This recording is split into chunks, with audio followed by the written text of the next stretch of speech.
Hi, camera. He's got us ready. That was gay. Hey, Doc, what's your favorite mac and cheese again? Velveeta, baby. Hey, you gotta put that at the end of the footage. Yeah. Right? Yeah, Velveeta, baby. That's how I started that episode out when I uploaded it. Velveeta, baby. Today's what, 26? Yep. Yeah, April 26. April 26. 2025. Yeah. Just got back from the woods. Well, you got to use your outside voice. You just got back from the woods, and yeah, it's a very, very eventful time. What you say, Riley, Kevin? I mean, it's Yeah.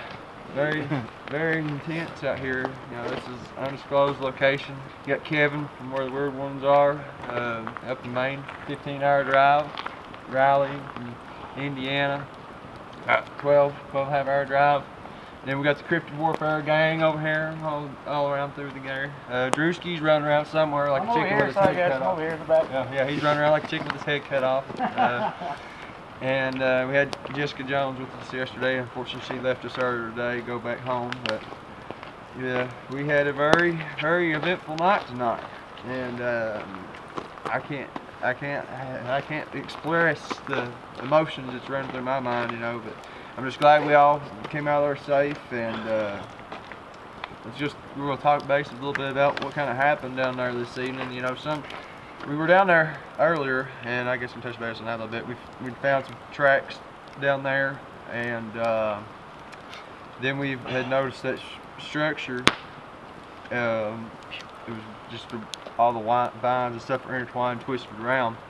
And when we got back down there this evening, they had added some more stuff into that.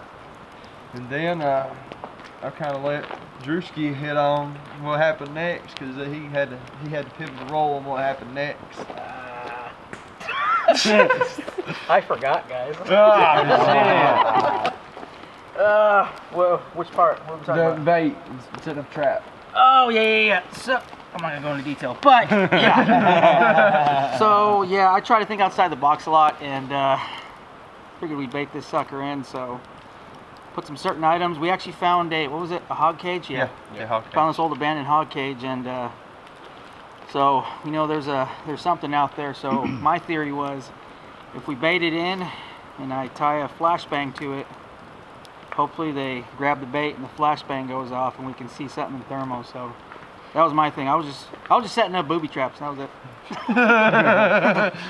So then comes the point where we decide we're going to sit at, and I don't know how, we're probably 30, 35, 40 yards away. I'll say about 45 yards out. Yeah, 40, 45 yards out, and we go dark, and we're just sitting there, you know, and we're hearing stuff all around us. And Kevin gets to the point where he says he's seen this red light, because he asked Drew, "Was that your laser?" And Drew's like, "No, mine's green." Yeah. And so it was just starting to amp up real fast.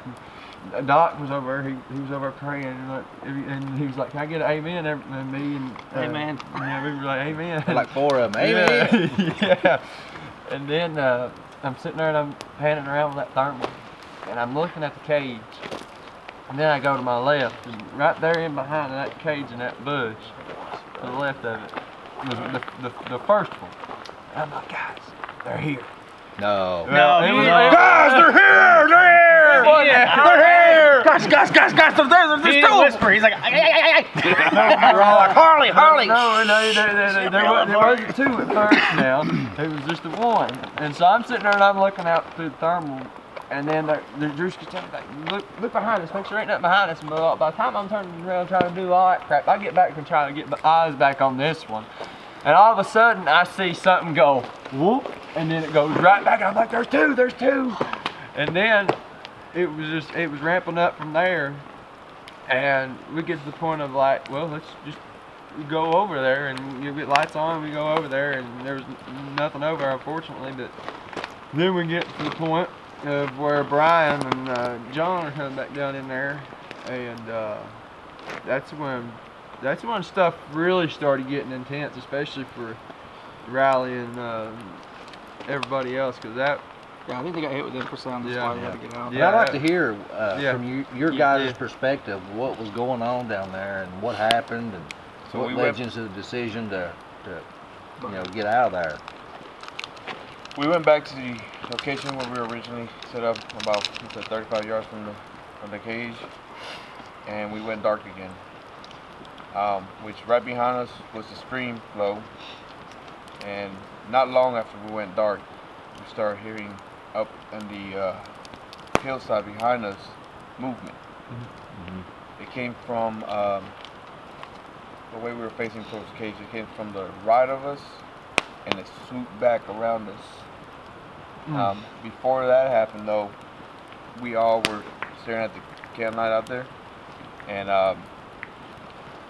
I personally noticed something that quickly blocked it for a split second, and then then I could see the light again. Then we sat there for a little bit longer,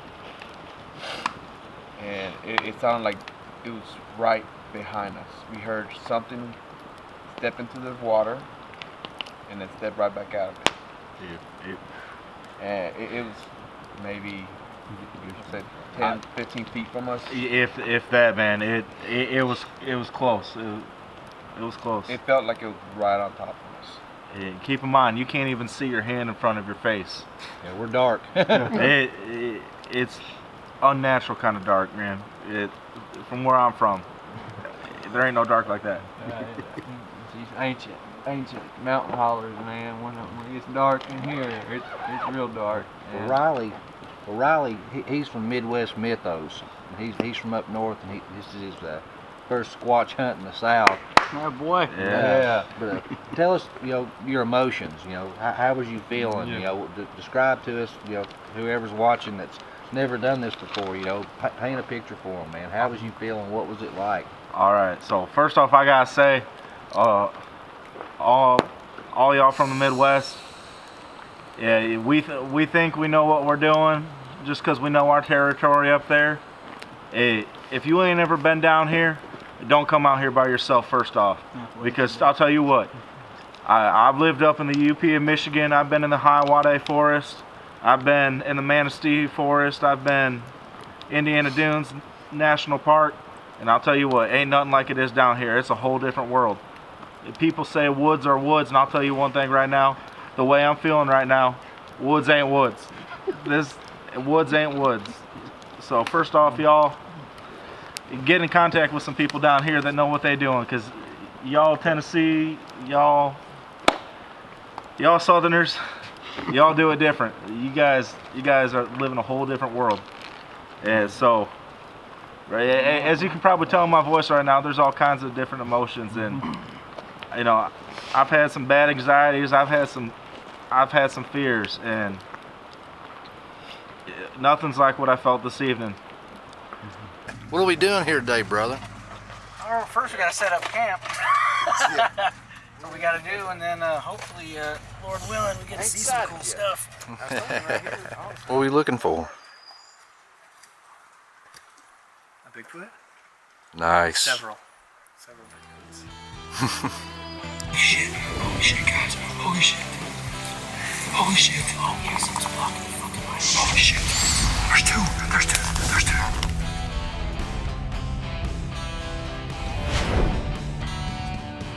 Whoa. You know what I pulled you over for? License, registration, and proof of all access pass before proceeding. Hey guys, if you enjoyed that episode, this is an all access pass episode exclusive.